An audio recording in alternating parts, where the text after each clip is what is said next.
వాళ్ళు చేసే వ్యాపారాలన్నీ నాకు ఆపాదిస్తే నేను చేయగలిగింది ఏం లేదు. అది కూడా మీ ఛానల్స్కి, మీ మనస్సాక్షికి నేను వదిలేస్తా ఉన్నా. దాంట్లో ఎంత నిజం ఉందన్నటువంటిది మీరే తెలుసుకోండి. నాకున్నది బెంగళూరులో ఒక ఇల్లు, విజయవాడలో రెండిట్లలో ఒకటి నాది, విశాఖపట్నంలో ఒక అపార్ట్మెంట్. ఇవి తప్ప నాకు ఏ ఆస్తులు లేవు. నేను చాలా కంఫర్టబుల్ జీవితాన్ని గడుపుతూ ఉన్నాను. ఆస్తులు సంపాదించాలని లేదు. నేను గతంలో చెప్పాను, ఒకవేళ నేను అవినీతికి పాల్పడి సంపాదించినా కూడా ఒకరు 100, 200 కోట్లు, 300 కోట్లు సంపాదించితే వాళ్ళకు ఉండేటటువంటి ఆ వియ్యంకుడికి ఉండేటటువంటి 1000 కోట్లలో ఈ 200 కోట్లని అనేటటువంటిది సముద్రంలో ఒక నీటి బొట్టు లాంటిది. ఆ అవసరం లేదు. ఆ చెడ్డ పేరు తెచ్చుకోవాల్సినటువంటి అవసరం నాకు లేదు. నీతిగా, నిజాయితీగా బతకదామనుకున్నాను. కానీ కొన్ని పత్రికలు, కొన్ని ఛానల్స్ నిరాధారమైనటువంటి ఆరోపణలు మోపి నా యొక్క ప్రతిష్టను భంగపరచడం కూడా వాస్తవం.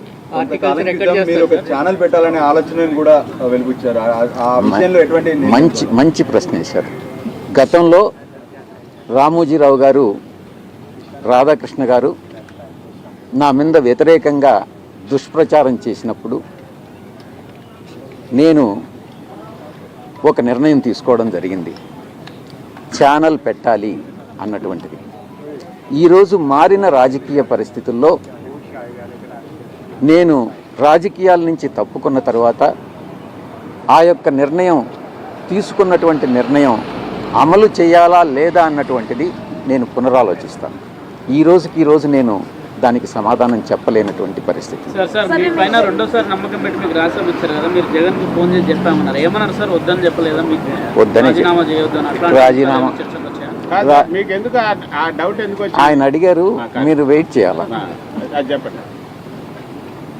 జగన్ గారికి నేను అన్ని వివరంగా చెప్పాను.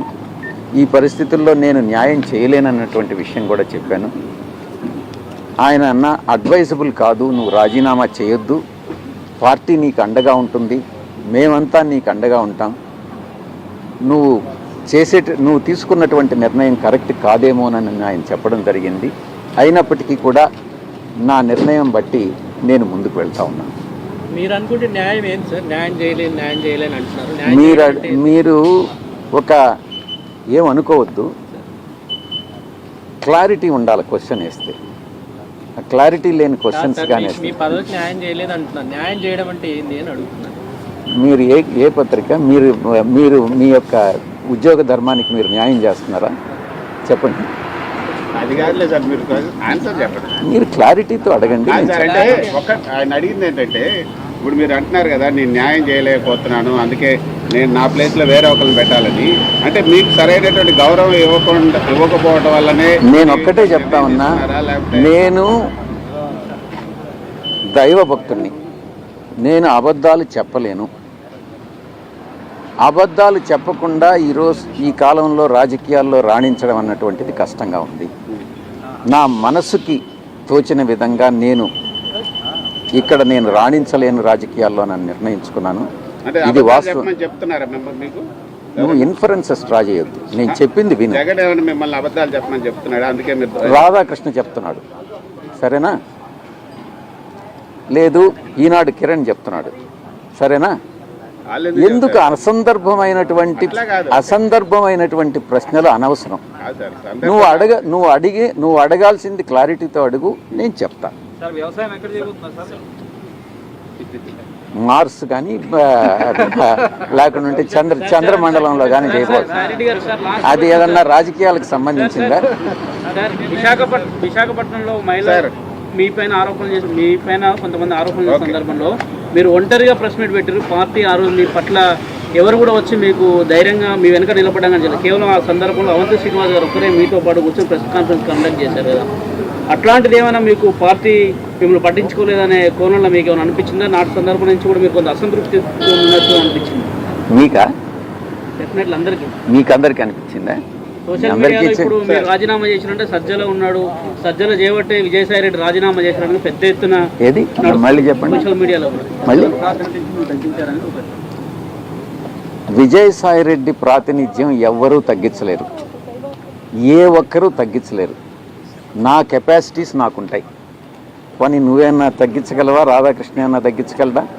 మరి మీరే తగ్గించలేదు చేయలేకపోతే న్యాయం ఎవరు చేస్తారు సార్ పార్టీకి? నా కెపాసిటీ అంత పెద్దగా ఉన్నప్పుడు నా కెపాసిటీ నా సామర్థ్యం ఏందనేది నాకు తెలుస్తుంది. అవును.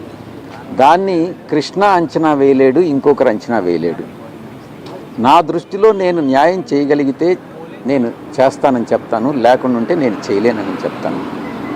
ఈ సందర్భంలో ఇప్పుడు నేను చెప్పినటువంటి అన్ని వాస్తవాలు. ఈయన అడిగినట్టుగా ఇప్పుడు నిజం చెప్పు అని అంటున్నాడు కదా, ఇవన్నీ కూడా నిజాలే. సరే. ఎప్పుడూ అబద్ధం చెప్పలేదు, ఒకటి clarity- గతంలో కూడా అబద్ధం సార్ చెప్పలేదు. ఒకటి క్లారిటీగా అడుగుతాను చెప్పండి. ఇప్పటి వరకు క్లారిటీతో అడగలేదా?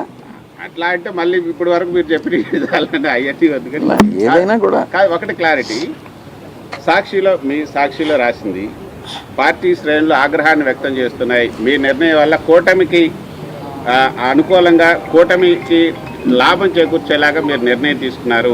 ఇప్పుడు పార్టీ కష్టాల్లో ఉన్నప్పుడు మీరు గలం ఇప్పాల్సినటువంటి సమయం వచ్చినప్పుడు మీరు ఈ నిర్ణయం తీసుకోవడం కూటమికి లాభం చేకూర్చడం అన్నది పార్టీ శ్రేణులకు ఆగ్రహాన్ని తెప్పిస్తున్నారని సాక్షిలో రాశారు. ఎప్పుడు రాశారు? ఈరోజు. నేను ఇప్పుడే చెప్పాను. వైఎస్ఆర్సీపీకి ఉన్నటువంటి 11 మందితో తిరిగి రాజ్యసభకు నన్ను కానీ ఇంకెవరిని కానీ పంపించలేరు. అది కూటమికి వెళుతుంది సీటు.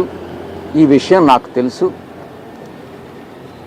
నేనేమి తెలియకుండా రాజీనామా చేయలే. నేను అబద్ధం చెప్పను. దీనిలో బెనిఫిషియరీ ఎవరన్నానంటే కూటమే. అది వాళ్ళకే వదిలేస్తున్నాను. ఏం చేయాలి, ఎవరిని సెలెక్ట్ చేసుకోవాలి? నా ఓన్లీ రిక్వెస్ట్ ఏందనంటే, నాకన్నా ఇంకా కొంచెం విజ్ఞానవంతుడు, ఇంకా కెపాసిటీస్ ఎక్కువ ఉన్న అతన్ని కానీ తీసుకొస్తే అది ఏ పార్టీకి సంబంధించి అయినా అది రాష్ట్రానికి, దేశానికి ఉపయోగపడుతుందని మాత్రమే నేను చెప్పగలను. జగన్మోహన్ రెడ్డి గారికి అత్యంత సన్నిహితుడు. జగన్మోహన్ రెడ్డి గారికి ఆయన చేసి పెట్టని పని లేదు. జగన్మోహన్ రెడ్డి గారు ఏ పని ఆదేశిస్తే ఆ పని చేయటం, ఎవరిని తిట్టమంటే వారిని తిట్టడమే విజయసాయి రెడ్డి గారి పని.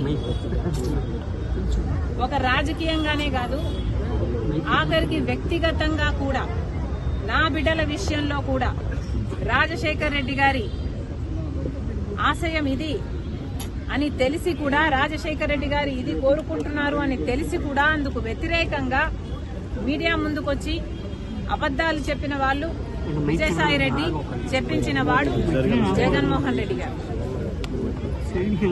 మరి వ్యక్తిగతంగా, ప్రొఫెషనల్ గా, రాజకీయంగా ఇంత సన్నిహితంగా ఉన్న విజయసాయి రెడ్డి గారు ఈరోజు జగన్మోహన్ రెడ్డి గారికి గుడ్ బై చెప్తూ వైసీపీకి రాజీనామా చేశారు అంటే ఇది చిన్న విషయం కాదు. దీన్ని అర్థం చేసుకోవాలంటే వైసీపీ కార్యకర్తలైనా, రాజశేఖర రెడ్డి గారి అభిమానులైనా ఆలోచన చేయాలి. జగన్మోహన్ రెడ్డి గారిని ఈరోజు విజయసాయి రెడ్డి గారు లాంటి వాళ్లే వదిలేస్తున్నారు అంటే ఎందుకు వదిలేస్తున్నారు? జగన్మోహన్ రెడ్డి గారికి దగ్గరగా ఉన్న వాళ్ళు, జగన్మోహన్ రెడ్డి గారి కోసం ప్రాణం పెట్టే వాళ్ళు ఈరోజు ఒక్కొక్కరిగా జగన్మోహన్ రెడ్డి గారిని వీడుతున్నారు అంటే దానికి కారణం జగన్మోహన్ రెడ్డి గారు నాయకునిగా విశ్వసనీయత కోల్పోయారు. నాయకునిగా తన ప్రజలని, తనను నమ్ముకున్న వాళ్ళని కూడా తన దగ్గర ఉంచుకొని నమ్మకం కలిగించలేకపోతున్నాడు జగన్మోహన్ రెడ్డి గారు.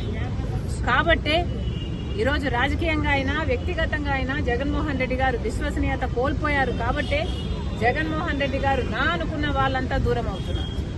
అంటే ఇంకోటి మేడం, అంటే విజయసాయి రెడ్డి ఇప్పుడు ఏదైనా బీజేపీతో ఏదైనా చేస్తున్నారు అనుకుంటున్నారు, లేకపోతే ఆయన కంప్లీట్ గా రాజకీయాలు దూరమని చెప్తున్నారు? కానీ బీజేపీ ఏదైనా వ్యూహంలో భాగంగా చేస్తున్నారు అనుకుంటున్నారు? అంటే ఆంధ్రప్రదేశ్ రాజ్యసభ సభ్యుల్ని తీసుకుని రాజ్యసభలో బలపడాలనే వ్యూహం జగన్మోహన్ రెడ్డి గారు బీజేపీకి, మోడీ గారికి దత్తపుత్రుడు. జగన్మోహన్ రెడ్డి గారు తనని తాను కాపాడుకోవడం కోసం సాయిరెడ్డిని బీజేపీ దగ్గరికి పంపించాల్సిన అవసరం లేదు. ఎందుకంటే జగన్మోహన్ రెడ్డి గారు ఇంతకాలం సాయిరెడ్డిని తన దగ్గర పెట్టుకునే బీజేపీ నుంచి ఫేవర్స్ పొందాడు, తనని తాను కాపాడుకోగలిగాడు. కాబట్టి సాయిరెడ్డిని పంపితేనే బీజేపీ నాకు అనుకువగా ఉంటుంది కాబట్టి పంపుతున్నాము అని అనుకోవడానికి ఇక్కడ వీలు లేదు. జగన్మోహన్ రెడ్డి గారు విశ్వసనీయత కోల్పోయారు కాబట్టే విజయసాయిరెడ్డి వదిలి వెళ్లిపోయాడు అన్నది నా అభిప్రాయం. వివేకానంద హత్య గురించి కూడా విజయసాయి రెడ్డి మాట్లాడారు ఢిల్లీలో. అవినాష్ రెడ్డి ఏం చెప్తే నాది మీడియా ముందుకు వచ్చి చెప్పాను, ఆయన గుండు కొడితే చనిపోయారని చెప్పారు, అదే నేను చెప్పానని వివరణ ఇచ్చే ప్రయత్నం చేశారు విజయసాయి. ఇప్పుడు మధ్యాహ్నం ప్రెస్ మీట్ పెట్టాడు మేడం, మాట్లాడారు. సాయిరెడ్డి గారు ఇప్పటికైనా నిజాలు చెప్పాలి. ఈ నిజమే కాదు, ఇప్పుడు నిజం చెప్పారు సంతోషం, ఈ నిజమే కాదు మీరు ఎన్ని అబద్ధాలు చెప్పారో మీకు తెలుసు. అన్ని విషయాలు కూడా మీరు అవినాష్ రెడ్డి గారిని, జగన్మోహన్ రెడ్డి గారిని కాపాడడం కోసం, వాళ్ళ కోసం, జగన్మోహన్ రెడ్డి గారి కోసం మరి ముఖ్యంగా ఎన్ని చేశారో ఇప్పటికైనా ఈ ఒక్క నిజమే కాదు మిగతా నిజాలు కూడా బయట పెడితే జనాలు సంతోషిస్తారు. మన సరస్వతి భూములను వెనక్కి తీసుకుంటుంది రాష్ట్ర ప్రభుత్వం. మనం కూడా ఎస్ఐన్ ల్యాండ్ ని కబ్జా తీసుకున్నాను, కొన్ని 24 ఎకరాలని ప్రభుత్వం వెనక్కి తీసుకుంది. దాని గురించి